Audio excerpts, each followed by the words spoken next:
Hello everyone, Anita here and welcome to another video. This week we are going to have a bit of a throwback. I wish it was Thursday. We are gonna have a bit of a throwback to our old art chats. I used to do a lot of these back in the day until, I ran out of ideas. So yeah, I was originally planning to have this next week, but I got inspired to do a new painting kind of last minute, and so this one got pushed forward and the other one got pushed back. Just, the regular day on the job. If you would like to see some sneak peeks of the new painting, you can visit my Facebook page. There are always all the links in the description. It's, I post some sketches there and other things, and you can basically see what I'm working on. And we also had a very lovely conversation in the comments about inspiration and different approach to sketching, and I really like that. I really like having chats with you guys. This week, however, we are going to talk a little bit about how to choose your watercolors. This is not a new topic for me, and if you've been following me for a while, you definitely remember me discussing it and thinking about it for like over a year now, I think. I've even received, I'm hitting my microphone here. I've even received a set of those Daniel Smith watercolor dot samples from one of you, and I'm not telling names, for privacy reasons. But it gave me a bit of an insight into, what a different brand looks like, because I've never had contact with that many brands before. And for the past year, I've been working a lot digitally, so I didn't have to worry about the watercolors, that much. But not only, I will be starting a new project soon, like bigger traditional project, but a lot of my colors are almost depleted, actually. So, I can't really keep avoiding the topic, forever. I have to decide in the next couple of weeks, probably. So this video, I don't think of it as a tutorial, and it's not like a beginner's guide. This is more of a conversation, my personal pondering, if that's even a word. On the other hand, from the very beginning, I personally didn't respond very well to the, how to start painting with watercolors, or how to make your watercolor palette, how to choose your palette, these kind of videos. I'm not saying that they're not helpful by any means, they are. Just in my case, I always felt that I wanted to do things my way, and I expected different things from my watercolors, from my supplies in general. And to be honest, even though I label myself, as a watercolor artist, because when I started thinking about being an illustrator, you had to kind of put a label on yourself just to help people understand what you do, what you're about. And I don't really think of myself as a watercolor artist per se.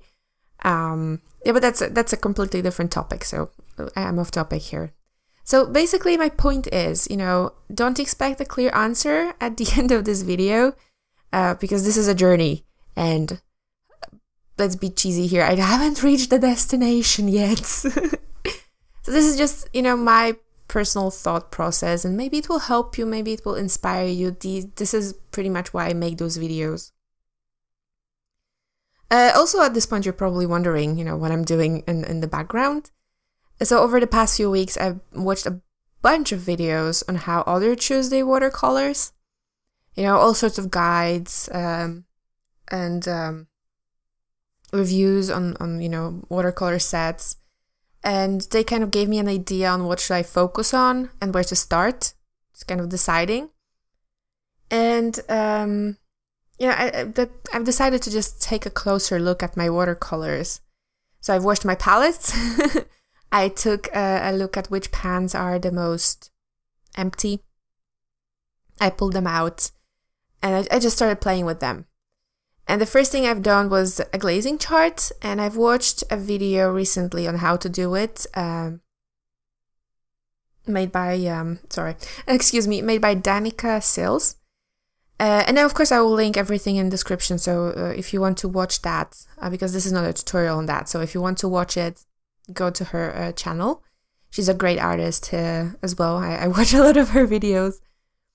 And it really helped me that just making that glazing chart, it really helped me to slow down and concentrate on the colors instead of the painting like I would normally do.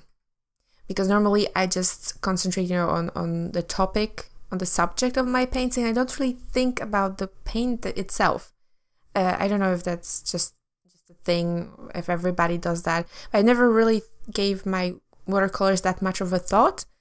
I have it sometimes in passing, but it's not something like I consciously, I think about this color in particular. I can't even remember half of the names of my colors, okay?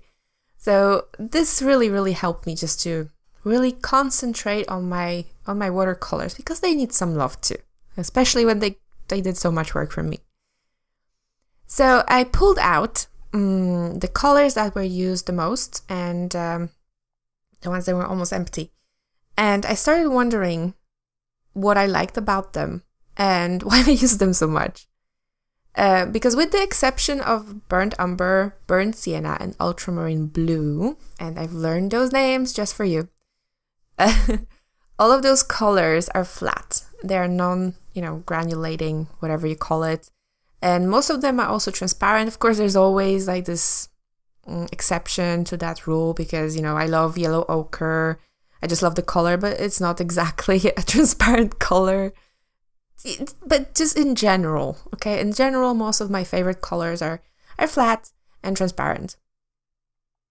And, I've just recently started to embrace the granulation in ultramarine blue. And technically, while browns are granulating, they, for me, the way I paint with them, they still produce quite a flat wash, at least, flat enough for my need. So I don't really consider them to be that granulating, even though they are. Does that make sense? It makes sense to me.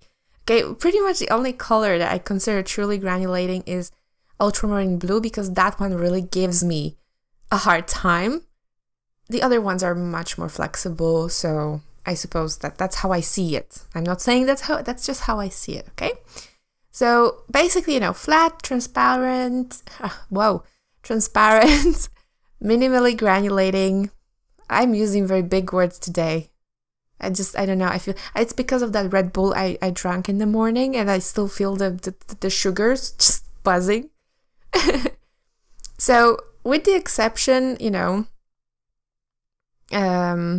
with the exception of that ultramarine blue, the burnt umber and burnt sienna, all of the other colors are pretty much just, flat and either transparent, but mostly flat. They're not visibly granulating. And those three other colors, I kind of consider them like an extra, but also something that, it has to be in my palette, because I can't even imagine not painting with either the ultramarine or the burnt sienna and burnt. The colors are just the browns, okay? Why are the colors always so big? So many words. Just the browns and the ultramarine blue. So I can't imagine my palette not having those colors. Yeah. So another thing I've been kind of wondering about, and something that actually been bothering me slightly about my current watercolor set, is the vibrancy of watercolor. And it's really important here actually for me to tell you a little bit about my experience with watercolors, because I haven't used that many different watercolor types or sets in my life. I've had one a very long time ago when I was, I think, 18, and it cost me like €5, and I still have it, but I don't really remember how it behaved. It was a very long time ago. So the very first one that I actually, bought for the purpose of illustrating was this €15 traveling set from Winsor & Newton. I'm pretty sure you've definitely seen this one. It's very, very, you can see it everywhere. And that set, at that time, 3 years ago, it was the most vibrant and most beautiful thing I've ever seen. And I've created a lot of paintings that I still look at and I'm really happy with them. So, you know, it's just, I suppose, how you work with what you have. Even though it was just this cheap set, and now I'm looking back at it and I'm thinking, wow, it was really, the colors were so flat and washed out, but I still could, they did things for me. I've learned a lot on them. And yeah, I still have the painting. My most favorite painting painted with that palette was that, actually it's one of the first videos I've posted on this channel, and it's the fox among hydrangeas painting, and it's still hanging in my living room. It's a, you know, it makes a point for me that I really have to like a painting when it's hanging somewhere visible. Although, to be fair, my boyfriend wanted to put it up, not me. I suppose, you know, and never mind, that's off topic again, okay? So a year later, I've been using that little set for a year, and a year later, I bought my current set, which was the Van Gogh set. And in my head, that thing was so insanely expensive because it cost 50 euro, you know, from 15 to 50, that's a big jump. And I'm, you know, at that time, I'm even mentioning in another video, is that the Kimono Girl video, how pigmented the colors are compared to my previous set. And to the point that at that time, I couldn't even control them properly because I was so surprised with how much they spread, how vibrant they were, and just how rich. And that was just that, you know, 50 euro Van Gogh set that's considered pretty much a student set. Yeah, and I've been painting with it ever since. It's been 2 years now, and I'm starting to outgrow it. I can really feel it, especially nowadays. I feel that I'm expecting more of my colors, and I feel at times that, you know, the colors are not vibrant enough. The colors definitely dry less vibrant than when they're wet, and it's starting to really bother me. Now, I mean, I use colored pencils on top of that watercolor to bring back that intensity, that vibrancy, and it also gives me, you know, more control, because that's another, you know, way of thinking. I can choose then to have some parts of the painting less vibrant than the others. That's also a good point. But I want to just, you know, it's not a deal breaker, let's put it this way. But I would like to try more vibrant colors just to see how big of a difference that would make in my painting process, and how, just to get that experience. I might not like that in the end, but I just feel like I would. It's not something, I've been really giving it a lot of thought. So it's not something like just popped in my head, like, you know, it's not, paint is not like hair, okay? Paint doesn't grow back. So when I get an idea in the morning that I want to, you know, cut my hair in the evening, I just chop it off and I don't think twice about it. But, you know, with paint, it's going to last you for quite some time, and it's a big investment. So I'm having weird priorities here, I think. True story though. Off topic again though. So basically, I'm really giving it a lot of thought, and I really would like to try a bit more vibrant colors this time. I've also decided, another thing, that I would really like to get paint in tubes this time, even though I've been using pans the entire time, and I really like to use pans, but I will actually buy empty pans and then fill half of them with the paint from the tube, and then keep other half in the tube for that versatility. Is that a word? I really use really big words today. It's so weird. But I want to have that, you know, versatile, so that I can choose whether or not I want to use it from the tube or not. Once again, for that vibrancy, more saturated color. Because sometimes I feel like if I want to use a deep color, it's hard to build it up. It takes a lot of work to build it up from the pan. Yet another issue that I have with the Van Gogh pans. And also something that hasn't been bothering me before. It's just something that popped up now after, you know, 2 years of working with it. So yeah, and yeah, it's probably kind of confusing to you. You know, you, how do I put it? How you might be asking yourself, you know, why am I've decided to just use empty pans? Why not just squeeze the paint straight in the palette? And that's once again because of my style of working with watercolor, and I've been thinking about it a lot. You know, what I want. Do I want a set? Do I want a palette? Do I want something else? In this case, I really noticed that I like, you know, small travel size palettes. And even now in the Van Gogh palette, I still have that old Winsor & Newton palette, and I sometimes just move the colors from the bigger palette to the smaller one. I don't know why, I just like it better. It's just, you know, I just like it mobile. I like to paint in different places. I don't have that much space where I work, where I make videos, so because of all the, of course, extra equipment. I like to remove and I like to rearrange the colors. Sometimes, you know, a color will bother me. I will just kick it out of the palette and work with the other colors. It's just another purely personal thing. That might not be your thing. It's just something for me. And honestly, you know, I would love to have that, like that huge ceramic palette filled with, you know, different colors of paint, but you know, where would I put this? I have no space for that. So yeah, definitely small and mobile is the thing for me.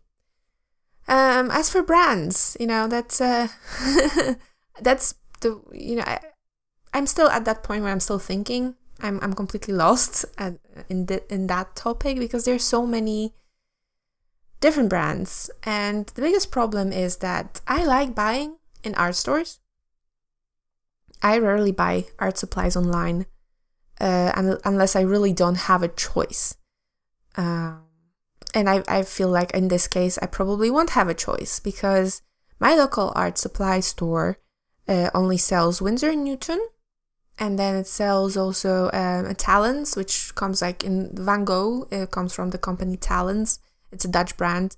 So it also, of course, they have Rembrandt, which is the artist quality, I believe.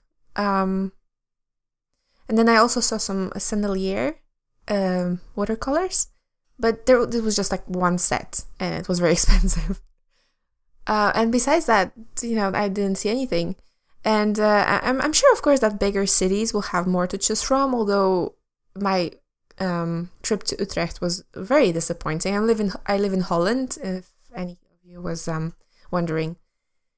So I expected, you know, an art store in Utrecht to be bigger, and it was, but it still had just the basic choices. But on the other hand, you know, I could go to Amsterdam probably. I would love to go to like Berlin, because I've heard they have a big art store. But, you know, on the other hand, when I think about, you know, the travel costs and the time, it's just, I will probably end up just buying it online. But then I really have to make choice, you know, on which one. And I don't want to, I could buy just Rembrandt, but I don't want to. I don't know why. I just want to see what else the world has to offer. I'm not saying Rembrandt is not a good watercolor.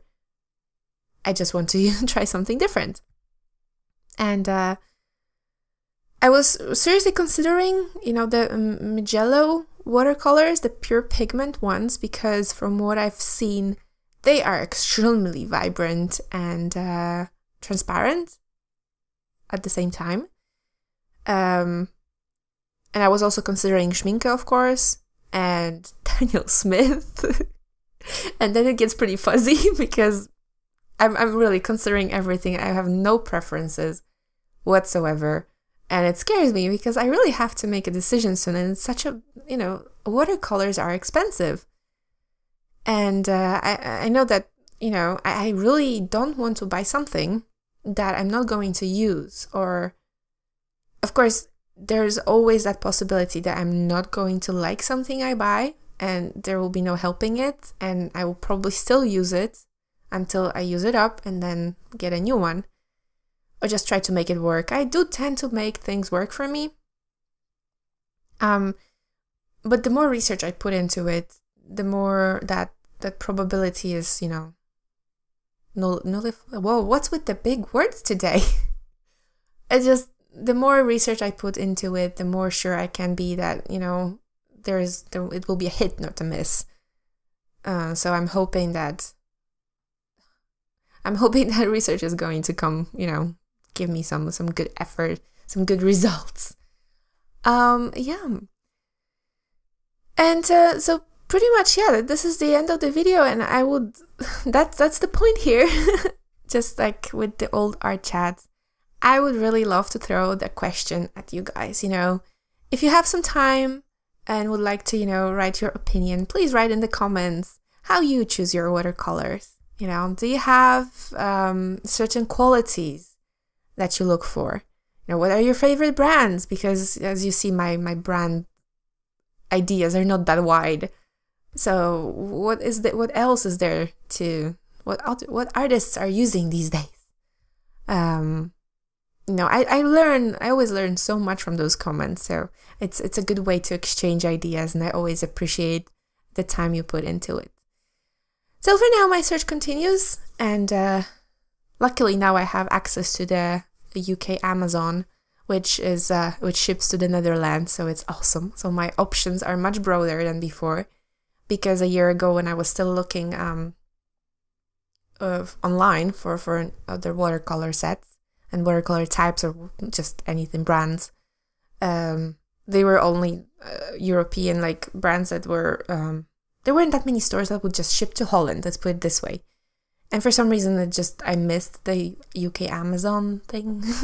And recently I've learned that they actually ship to Holland, and it's so quick, and most of the time it's free of charge, so that's perfect. So as I've said, much broader options, and I'm looking forward to getting something. But yeah, thank you so much for listening to my rambling, and I will see you in the next video. Bye!